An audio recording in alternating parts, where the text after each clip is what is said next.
आज के इस वीडियो में सबसे पहले हम एक ऐसे स्टॉक को एनालाइज करते हैं जिसमें रिटेल इन्वेस्टर्स अपनी होल्डिंग बढ़ाए जा रहे हैं।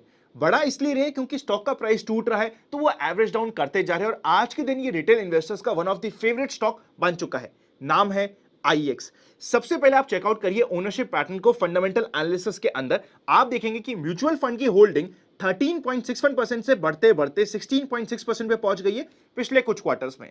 सबसे मेजर पॉइंट है एफआईएस की होल्डिंग 27.07% से रिड्यूस होते होते 15.49% पे पहुंच चुकी है। और जितना भी माल एफआईएस ने बेचा है, खरीदा किसने है? मेजरली खरीदा है रिटेल इन्वेस्टर्स ने। 33% से इंक्रीज होते होते 41.76% पे इनकी होल्डिंग पहुंच गई है। एक ऐसा स्टॉक जिसमें एफआईएस जो कंपैरेटिवली स्ट्रॉन्ग हैंड होता है वो अपना माल बेच रहे हैं और रिटेल इन्वेस्टर जो कंपैरेटिवली वीक हैंड होते हैं वो अपना माल बढ़ाए जा रहे हैं। ये हमारे लिए फंडामेंटल एनालिसिस का one of the important red flag हो जाता है, कॉशियस पॉइंट हो जाता है। तो स्टार्टिंग में ही हमें एक नेगेटिव पॉइंट मिल चुका है। अगर हम आज के दिन इसके मेजर शेयर होल्डर की बात करें तो मिराई एसेट टेकसेवर आता है, डीपीवीएल वेंचर्स आता है, पराग पारिक फ्लेक्सी कैप फंड हमें मिल जाता है जो इनके मेजर स्टेक होल्डर होने वाले हैं। इन तीनों के पास 5% से ऊपर की होल्डिंग अवेलेबल है। अब हम चलते हैं quarter on quarter EPS growth और सेल्स ग्रोथ को एनालाइज करने। अगर हम पिछले 8 क्वार्टर की ईपीएस और सेल्स की ग्रोथ को चेकआउट करने की कोशिश करते तो पिछले 2 क्वार्टर बैक टू बैक खराब मिले हैं। एक ऐसा स्टॉक जिसकी रिसेंटली 4 क्वार्टर में से 2 क्वार्टर खराब निकलते हैं, यह हमारे लिए फंडामेंटल एनालिसिस का एक इंपॉर्टेंट रेड फ्लैग वापस से आ जाता है। आप यहां पे चेकआउट कर सकते हैं ईपीएस की ग्रोथ रेट नेगेटिव है पिछले 2 क्वार्टर से और सेल्स की ग्रोथ रेट नेगेटिव है। नेगेटिव होने के साथ साथ अगर आप पिछले 8 क्वार्टर में देखेंगे तो रेगुलरली हमें स्टैंडर्ड डिडक्शन देखने को मिल रहा है, इंप्रूवमेंट में डिडक्शन देखने को मिल रहा है। अब हम अगले नेक्स्ट पॉइंट पे चले तो वहां पे हम net income quarter on quarter check out करने की कोशिश करते हैं। आप चेकआउट कर सकते हैं पिछले 2 क्वार्टर में नेगेटिव रही है और उसके पहले जून 2022 के क्वार्टर में भी कुछ अच्छी ग्रोथ हमें देखने को नहीं मिली थी।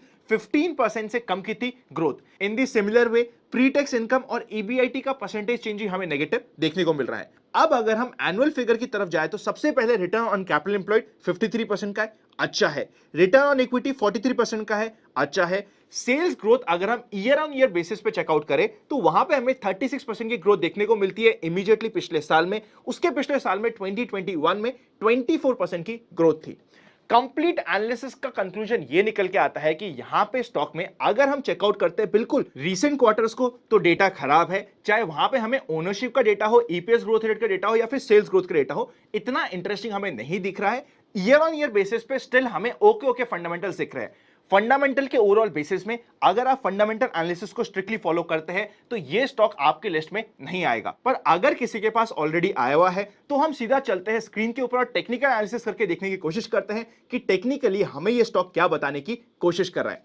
चलिए शुरू करते हैं। अगर हम टेक्निकल एनालिसिस पे आते हैं, एक बार हमने 2021 में भी स्टॉक का एनालिसिस किया था जहां पे ये क्लाइमेक्स स्टॉप मैंने आपको सिग्निफाई किया था। आप यहां पे चेकआउट कर सकते हैं। एक परफेक्ट हमें यहां पे क्लाइमेक्स स्टॉप बना था और ऐसा क्लाइमेक्स स्टॉप मैंने उस समय भी आपको बताया था। ये सबसे पहले आपके लिए वीकली चार्ट लगा रखे हैं कि ऐसा क्लाइमेक्स स्टॉप आने वाले 6-8 महीने तक नहीं करता है। ध्यान रखिएगा इस बात का।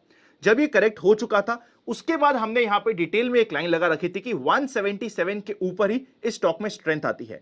तो जब तक ये स्टॉक 177 के ऊपर नहीं जाता है हमें पोजिशनल बेसिस पे इस स्टॉक को अवॉइड करना पड़ेगा, क्योंकि ये इसका पुराना ब्रेकआउट का लेवल था जहां से ये भागा था। अब ये पूरे के पूरे ब्रेकआउट को नीचे जा चुका है। अगर हम इमीडिएटली बात करें तो इमीडिएटली भी एटलीस्ट 160 से लेके 170 की रेंज, इस रेंज के ऊपर जाने के बाद ही हमें स्टॉक में कोई स्ट्रेंथ दिखाई देगी। अगर हम सपोर्ट की बात करते हैं तो 200 वीक का फाइनल मूविंग एवरेज हमें देखने को मिल रहा है जो लेवल आ जाता है 125 का।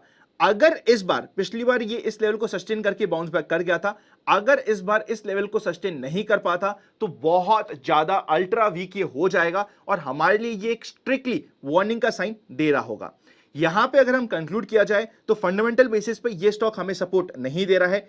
टेक्निकल बेसिस पे अपने final important do and die के सपोर्ट के आसपास ये जा रहा है। अगर ये ब्रेक होता है तो और बड़े लेवल के करेक्शन में ये जा सकता है और रिटेल इन्वेस्टर जिस तरीके से इसमें होल्डिंग बढ़ा रहे हैं ये 170 का लेवल आसानी से यहां पे नहीं कटेगा, ऐसा हमें अभी इनिशियल चार्ट को देखते हुए प्रतीत हो रहा है। आपका क्या ओपिनियन है इस कंप्लीट स्टॉक के बारे में कमेंट करके मुझे बता दीजिएगा। आप अगर इस स्टॉक में ऑलरेडी फंसे हुए हैं तो कौन से लेवल पे फंसे थे ये भी बताइएगा, ताकि हमें पता चले कि इन जनरल रिटेल इन्वेस्टर ने कौन से लेवल पे इस स्टॉक में अपनी होल्डिंग बना रखी है। वीडियो अच्छा लगे तो लाइक करे बिना मत जाइएगा। साथ ही एक इंपॉर्टेंट अपडेट है, 31 ऑफ मार्च तक ईयर एंड सेल चल रही है हमारे सारे के सारे कोर्सेज पे। तो अगर आप चाहे तो मोबाइल ऐप पे जाके उन कोर्स को देख